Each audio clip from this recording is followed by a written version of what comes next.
last night I was listening to a podcast, and I forgot the title of this particular podcast, but the podcast is How I Built This.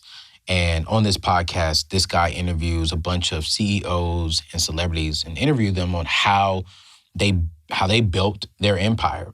And on this particular podcast, they were interviewing the CEO or the founder of Fitbit. His story just sparked me because he went to Harvard. His mom told him since he was 8 years old, you're going to Harvard. So she already had his whole world lined up. He went to Harvard, dropped out, bro, his senior year, and he started a tech company. Well, the first tech company completely failed, and he had to let go of a lot of people. You know, before he started a second tech company, he had some small jobs during the day, and then at nighttime, him and his business partner would come and just build more tech stuff. And then that one did well, and they sold this company to a larger company for a lot of money. And then they eventually went to go work for that company, but then they left. Then all of a sudden, he's in the store buying a Wii controller, goes home, and he starts realizing that, hey, this Wii is actually fun. I should turn fitness into a game. And that's where Fitbit came from. Wow. And from playing the Wii? From just playing the Wii.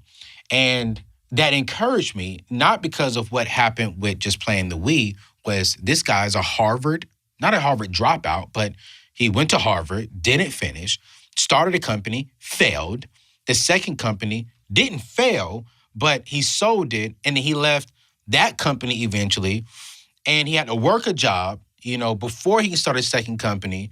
And then he gets number 3, Fitbit. Fitbit turns into this, multi-billion-dollar but company. Then Apple comes out and they do their stuff. And then, of course, it drops down a little bit because it's Apple. But it just encouraged me because I was like, man, what all starts in my mind? And it goes into my heart. I get passionate about it. Then I go to work for it, and then it fails. Then I got to go back, start something in my mind again, goes in my heart. I get passionate about it. Then I come out and it fails. It's not about the first time. It's not about the second time. And it may not even be about the third time. But when that thing clicks, it's going to click. And to be real, I've been doing this YouTube thing for 3-4 years. I mean, we've tried several different things to see what works. And okay, that didn't work. Okay, that didn't work. And Weston, I felt like quitting. I felt like giving up. And then all of a sudden, this sharp young man named Connor comes in. And he comes in, we partner together. We're building together. We're having healthy arguments together. And now we've built, in the last 4 months, bro, we've built something tremendous that's catching momentum. And I'm like, I want to encourage somebody on here. Enjoy where you are and partner with the right people. And you know what? If the first thing don't work, it doesn't work. Go back to the table. And I want you to go back, continue going back until it works, because God birthed you for a reason. And there's something on the inside of you that when it does hit that soil, it's going to grow. It has to grow because it came from God. So that's the process, right? That's what business is. It's solving problems. You had a problem. Had you quit, you wouldn't be where you are today, right? But you didn't give up. You kept working at it, kept going back to the drawing board.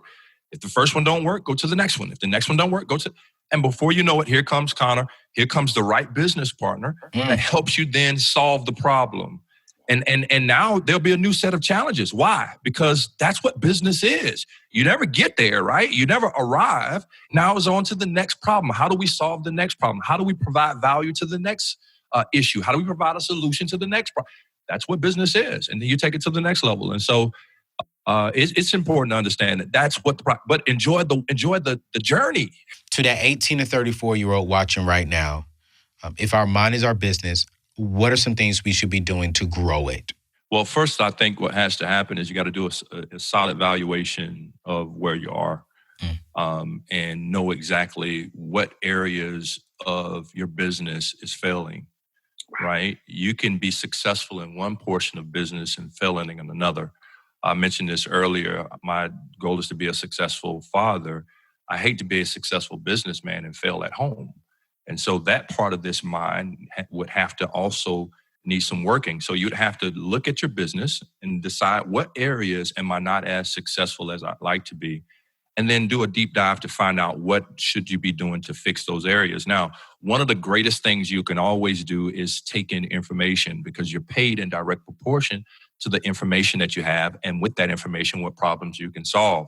And so you always want to take in, consume information. And what I mean by take in and consume it, I mean you choose what information to consume. So Anthony talked about reading a couple books, doing a podcast.